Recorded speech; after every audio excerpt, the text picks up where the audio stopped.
Bismillahirrahmanirrahim. Assalamualaikum warahmatullahi wabarakatuh. Selamat malam, sejahtera buat Bapak Ibu sekalian yang saya hormati. Sebelah kiri saya Pak Wakil Wali Kota, Pak Amsaka Rahman. Bapak Ibu, malam ini sengaja saya hadir karena sudah hampir 13,5-4 bulan saya tidak keliling. Rindu saya dengan Bapak Ibu sekalian.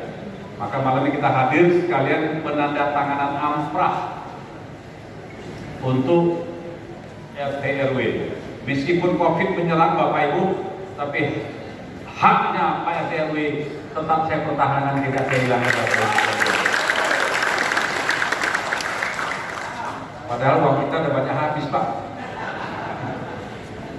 Benar, pemasukan tidak ada lagi, tapi pengeluaran ini mau tak mau kita banyak kurangi. Pemasukan apa tidak ada, hotel berhenti semua. Restoran yang bersangkutan tutup semua, yang bayar tutup, yang tak bayar pajak malah buka semua.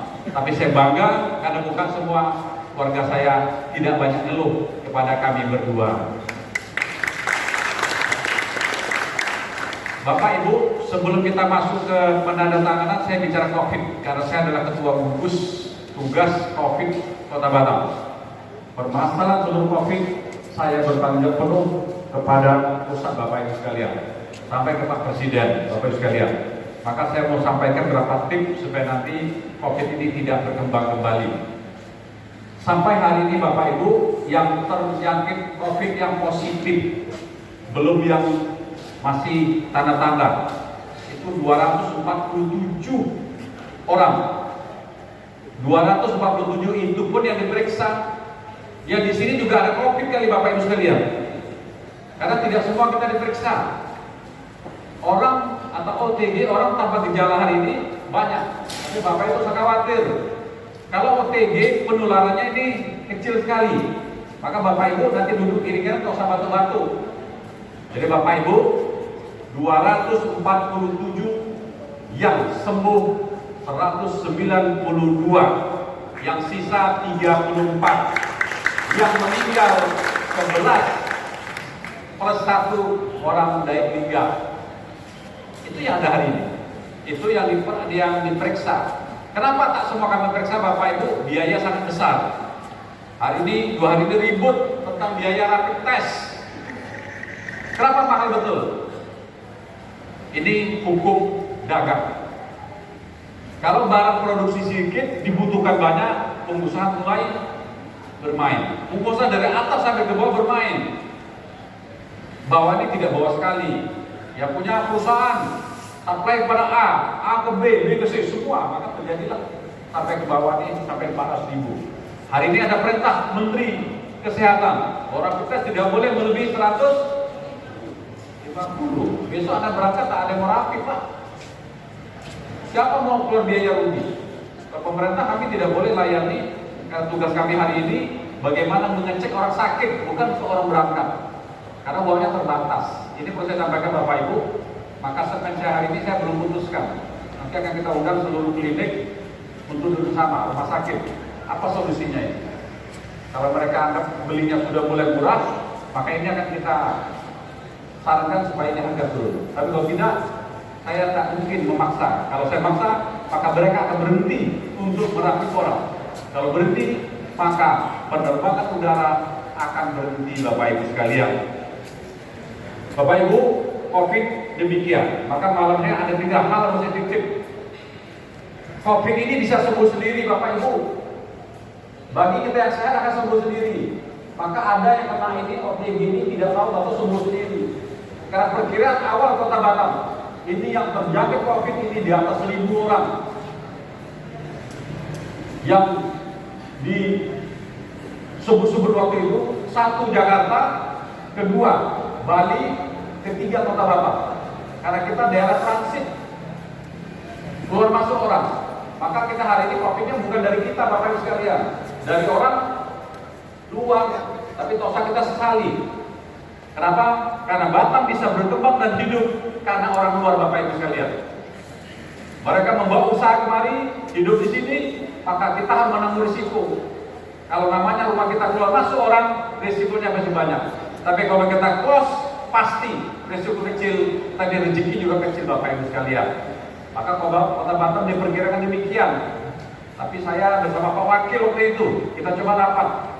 Waktu itu saya diperintah oleh Pak Gubernur, kamu segera ngajukan untuk PSBB. Saya bilang saya tidak mau mengajukan PSBB.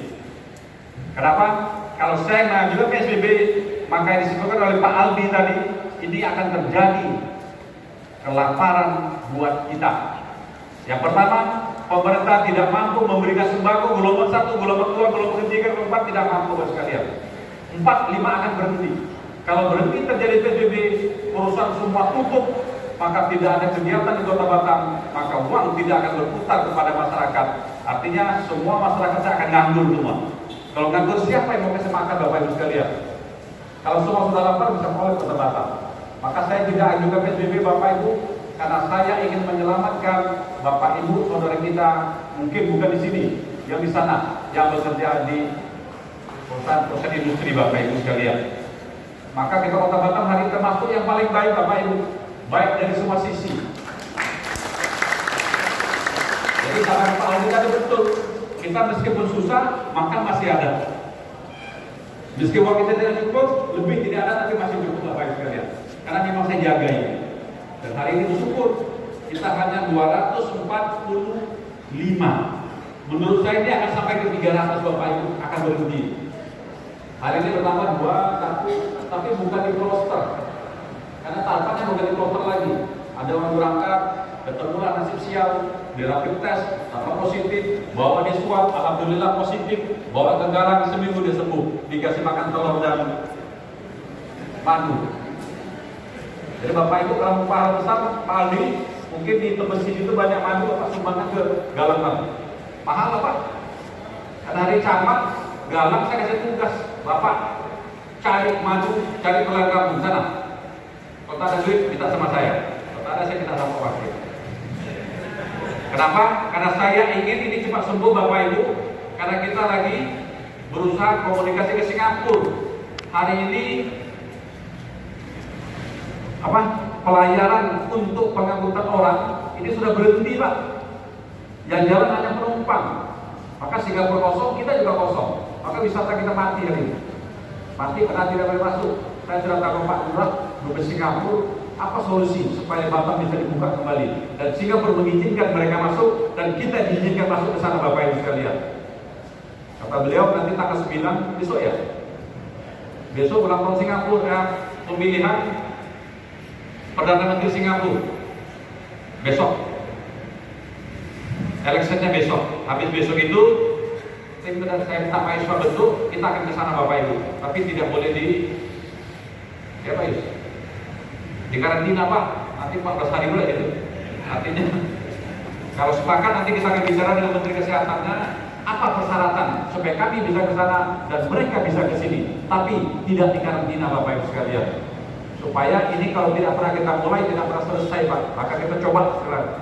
Dan Pak Lurah Dubes Singapura sudah berjanji akan menjembatani supaya ada pembicaraan dua hal antara Singapura sini dan kita Johor Bapak sekalian. Ini harus dikejar Bapak Ibu supaya pertumbuhan ekonomi mungkin yang ada di sini tidak terjadi perusahaan.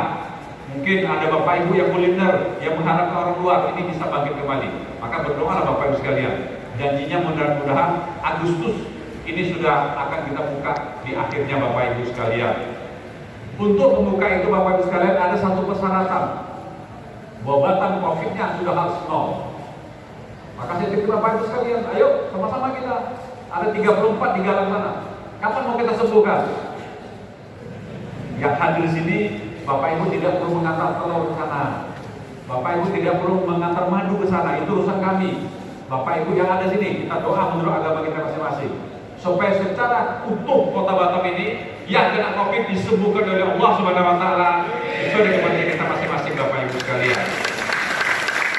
Supaya dalam waktu 2 minggu kalau ini sembuh semua, saya dengan bangganya akan berbicara Batam sudah zona hijau. Dari hitam menjadi merah, merah menjadi kuning, kuning menjadi hijau, hijau menjadi seperti inilah. Bapak Ibu, ini penting. Maka Saya mohon yang 34 ini jangan kita tambah lagi. Jadi Bapak Ibu kalau ada gejala di rumah, mungkin keluarga yang kurang sehat, ayo seluruh olahraga. COVID ini bisa hilang Pak. Kalau tubuh kita kuat, dia akan hilang. Maka Bapak Ibu semua yang sangat rentan dijangkit COVID, kami berdua sebetulnya. Tanjung Pinang sudah mendahului. Waktu Tanjung Pinang mendahului, saya menung di rumah Pak. Ini lama-lama, bahkan ikut mendahului juga gitu ya. Karena yang sering ketemu dengan masyarakat, kami berdua. Daripada bupati yang lainnya hilang semua. Tapi kalau saya bukan sok berani, tapi memberanikan diri karena tugas tanggung jawab. Udahlah, hadapi saja lah. Kalau takdir Allah kepada saya demikian atau maaf ya udah, kita hadapi saja. Tapi saya bersyukur doa Bapak Ibu sekalian hari ini masih bisa pidato depan Bapak Ibu sekalian, meskipun sudah 4 bulan tak pidato depan Bapak Ibu sekalian, Bapak Ibu sekalian. Baik Bapak Ibu, itu tentang COVID. COVID harus selesai, ke depan harus jalan. 2 tentang RT RW. Bapak Ibu, saya terima kasih. Tadi 2 pembicara di depan, Pak RT, Pak RW, Pak Aldi dan Pak Suharyanto menyampaikan ada beberapa hal. Saya ingin menyampaikan pada Bapak Ibu sekalian. Tadi sore saya hadir di Kupang. Besok mungkin di sini ya. Berat. Besok di sini semuanya masalah sekolah Bapak Ibu sekalian. Jadi Bapak Ibu saya titip sistem zonasi ini adalah kebijakan Bapak Menteri Pendidikan Profesor Bawazir Muazir. Kalau kita kaji ini sangat bagus, tapi Republik Indonesia ini tidak mampu untuk menyelesaikan sekaligus. Kalau sistem zona kita terapkan, maka pemerintah harus membangun sekolah di mana jumlah anak-anak sekolah wajib ada sekolah Bapak Ibu sekalian. Tapi apakah daya? Datang COVID lagi, tak ada COVID aja masalah, apalagi ada COVID Bapak Ibu sekalian. Tapi hari ini saya dapat keputusan yang anak-anak, apalagi maaf yang tidak mampu, ini wajib ditampung di sekolah negeri semua Bapak Ibu sekalian. Mau SD, mau SMP, SMA atau SLTA saya sudah lapor ke Pak Kadis Provinsi. Saya minta segera diselesaikan. Memang ini wewenang Anda, tapi perlu diingat, lotus sekolahnya ada di wewenang wali kota Bapak Ibu sekalian. Kalau Pak Gubernur tak mau Bapak Ibu kita bikin sekolah sendiri boleh nggak ya? Cari guru sendiri ngajar sendiri boleh tak ya? Boleh Pak. Sudah bikin sekolah sendiri kita cari nama-nama Pak Gubernur. Kita tanya aja Bapak panggil kita gitu. Kalau Pak cepat selesaikan itu ya. Dari sekolah selesai ya, usah nanti lagi. Sampai dulu Bapak Ibu sekalian. Jadi Bapak Ibu tentang pendidikan kita jalan terus. Tadi saya hadir di Bangkok Center, saya hadir di Bangkok akan kita bangun 1, termasuk nanti yang di Kupang Bapak Ibu yang akan kita bangun 1 sekolah. Pak Hendri kata beliau ada janji dulu. Seminggu lalu baru saya tanda tangan Bapak Ibu sekalian, sudah segera dibagikan. Karena akhir Juli nanti Bapak Ibu ini akan kita bagi 1 gelombang lagi.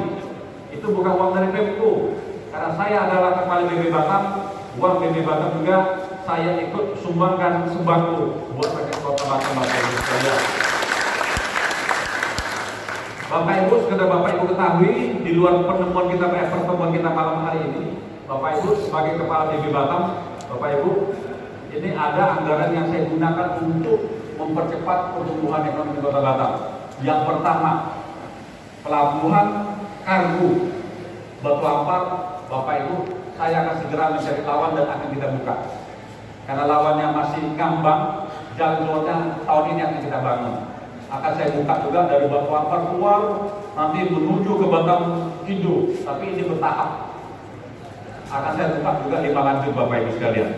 Artinya kalau seluruh daerah industri yang mereka investasi ke sini, kalaulah infrastrukturnya kita siapkan Bapak Ibu, saya yakin mereka akan betah di sini. Kalau betah sini maka uangnya tidak dibuang keluar, tetap akan berputar buat warga saya Kota Batam Bapak Ibu sekalian.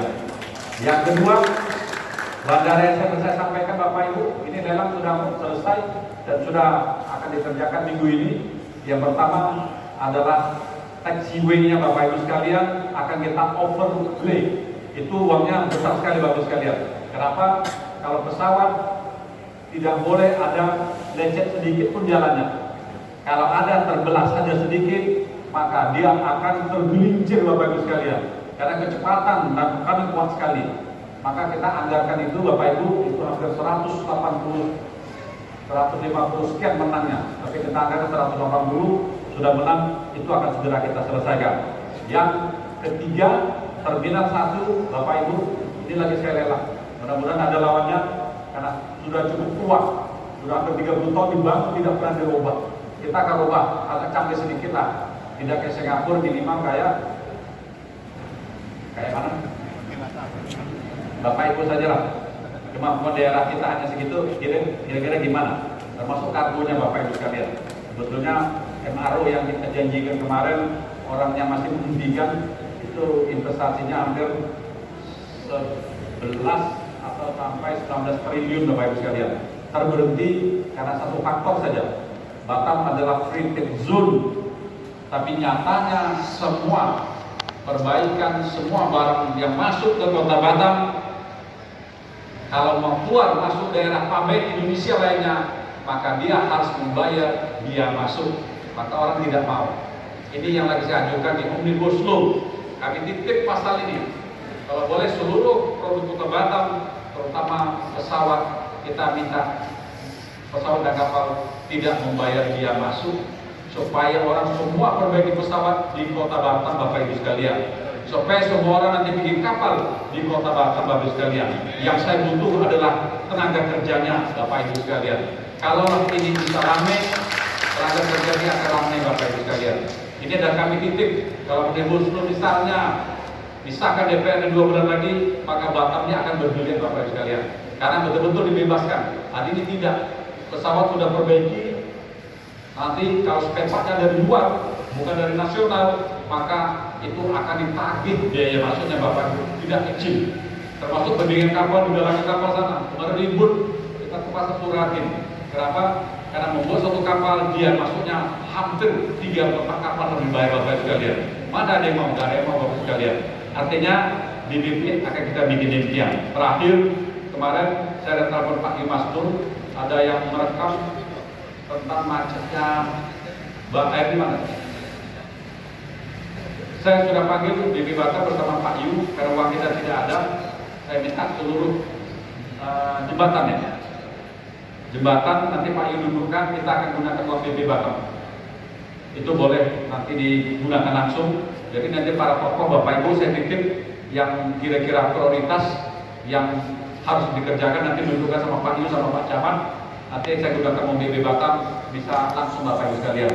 Kalau uang Pemko harus izin DPRD 50 orang. Kalau uang BP Batam saya tidak perlu izin kepada 50 orang. Saya hanya melapor ke Tanjung Pinang, keluar langsung saya obat jalan Bapak Ibu sekalian. Makanya enak di BP Batam rumahnya, karena anggarannya satu pintu aja Pak. Kalau banyak pintu, artinya tergantung kepalanya aja. Kalau saya mau A, B, C, D, tinggal saya bawa ke Tanjung Pinang, apa namanya? Berapa? Keuangan negara itu. Bapak Ibu jangan khawatir. Bapak Ibu 3 hal saja yang bilang. Bapak Ibu jaga kebersihan di rumah.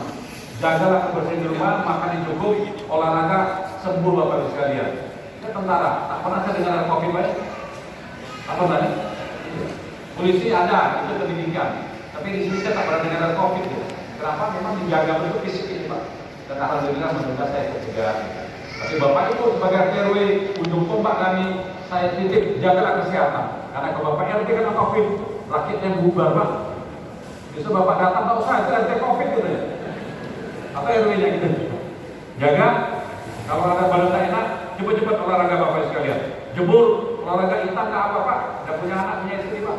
Bini tak lari lagi lah. Oh kamu udah hitam, saya tak mau lagi, nggak lagi lah, yakin lah itu. Tapi kalau bini hitam, suaminya lari betul gitu. Baik Bapak Ibu, saya kira itu aja. Terima kasih Bapak Ibu. Wassalamualaikum warahmatullahi wabarakatuh.